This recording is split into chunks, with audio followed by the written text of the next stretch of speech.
So what makes hardware microsegmentation ideal for environments with legacy systems? That's also a very good advantage of hardware based versus software.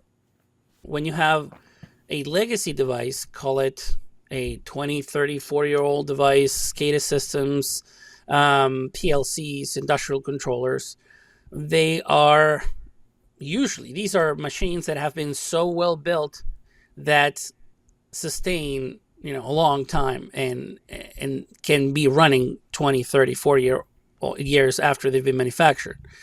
So what's likely to happen is that the computing systems that are running on those machines are simply not compatible with newer software that is available in the IT, OT, networking, or security industries.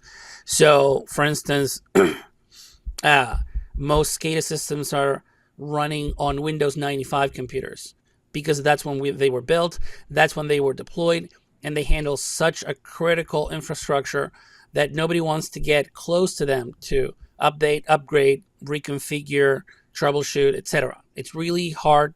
So they have large post-it notes on their machine on the machine that says "Do not touch." So you can't install software that is newer than that architecture, and everything that's built today, of course, suits the current architecture.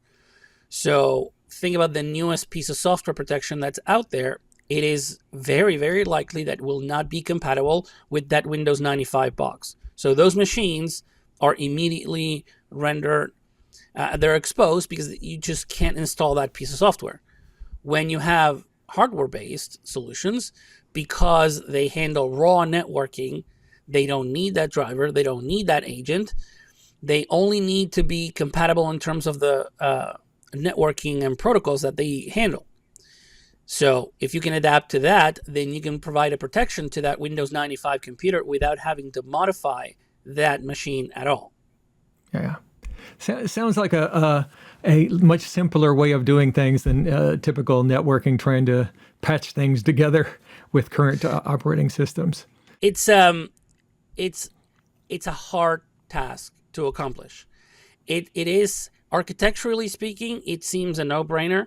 It's much simpler and much more effective to go through a network as an extra appliance, as an extra entity, and not being a part of the machine without running agents.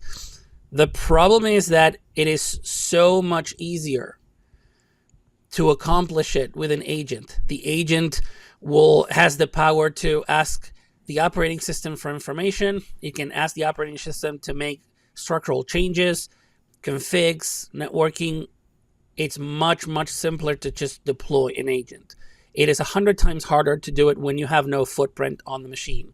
So getting that done successfully, elegantly, efficiently, and without compromising security is a hard task.